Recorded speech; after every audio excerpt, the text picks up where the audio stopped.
চলুন আজ একটা জটিল রহস্যের একেবারে ভেতরে ঢুকে পড়া যাক। প্রজেক্ট কালবৈশাখীর শুরুটা কিভাবে হলো সেটা একটু খুঁটিয়ে দেখি।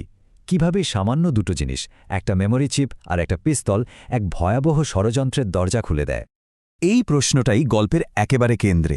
সুন্দরবনের তীরে পাওয়া গেল এক অদ্ভুত লোককে, যার নিজের সম্পর্কে কিচ্ছু মনে নেই, কিন্তু তার শরীরটা যেন একাই একটা মারণাস্ত্র। ব্যাপারটা ভাবুন তো। আসুন গল্পটার আরও গভীরে যাই। আমাদের গল্পটা শুরু হচ্ছে একেবারে শূন্য থেকে।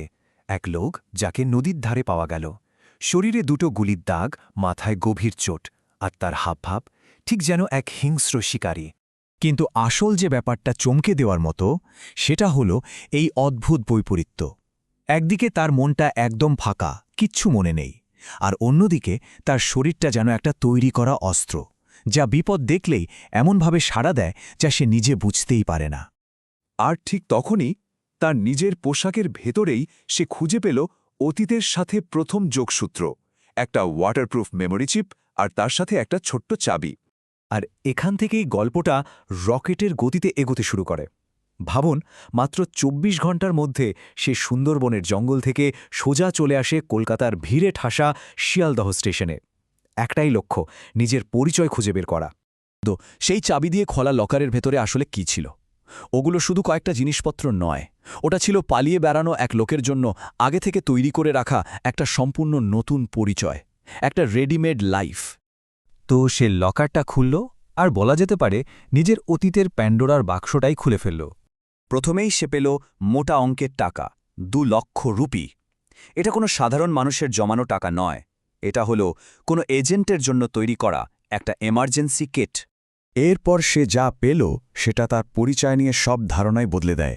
একটা গ্লক 17 পিস্তল, আর সবচেয়ে বড় কথা, যেভাবে সে কোনো কিছু না ভেবেই পিস্তলটা হাতে নিল, ম্যাগাজিন চেক করল, স্লাইড টানল, এটা পরিষ্কার যে এই লোক সাধারণ কেউ নয়, সে ভয়ঙ্কর রকম প্রশিক্ষিত। আর সবশেষে একটা নাম, কবির বোস, একটা জাল ভোটার আইডি কার্ডে লেখা। এটা কোনো আসল পরিচয় নয়, বরং একটা মুখোশ, এমন একজনের জন্য তৈরি যাকে সবার চোখের আড়ালে থাকতে হবে। ভাবছেন পরিচয় পেয়ে হয়তো সে এবার নিরাপদ? না, একদমই না, বরং বিপদটা এবার সোজা তার দরজায় এসে কড়া নাড়ল। হাতে থাকা ওই একটাই সূত্র ধরে সে পৌঁছে গেল বাগবাজারের ঠিকানায়, হয়তো কিছু উত্তর পাবে এই আশায়। কিন্তু আসলে সে সোজা হেঁটে ঢুকল একটা নিখুঁতভাবে পাতা ফাঁদের ভেতর। তার ভেতরের প্রবৃত্তিটা যেন চিৎকার করে বলছে, এখানে বিপদ আছে। দরজার তালায় আছড়ের দাগ, ঘরের ভেতর ভারী বুটের ছাপ, আর ওয়াকিটকির ওই আওয়াজটা।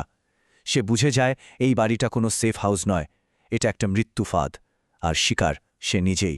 আর যে মুহূর্তে সে কবির বোস হয়ে উঠল, সঙ্গে সঙ্গে শিকার শুরু।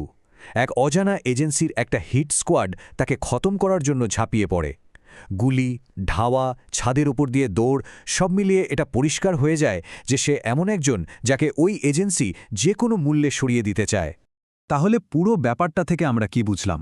লকার থেকে পাওয়া প্রমাণগুলো তাকে শুধু একটা অতীত দিল না, বরং তাকে একটা জীবন্ত টার্গেটে পরিণত করল। আসল কথাটা হলো, ওই লকারের জিনিসগুলো একই সাথে ছিল তার বাঁচার উপায়, আবার মৃত্যুর পরোয়ানাও। কবির বোস নামটা গ্রহণ করে সে নিজের অজান্তেই একটা মারাত্মক ষড়যন্ত্রের মধ্যে ঢুকে পড়েছিল, যে ষড়যন্ত্র তাকে চিরতরে শেষ করে দিতে চায়।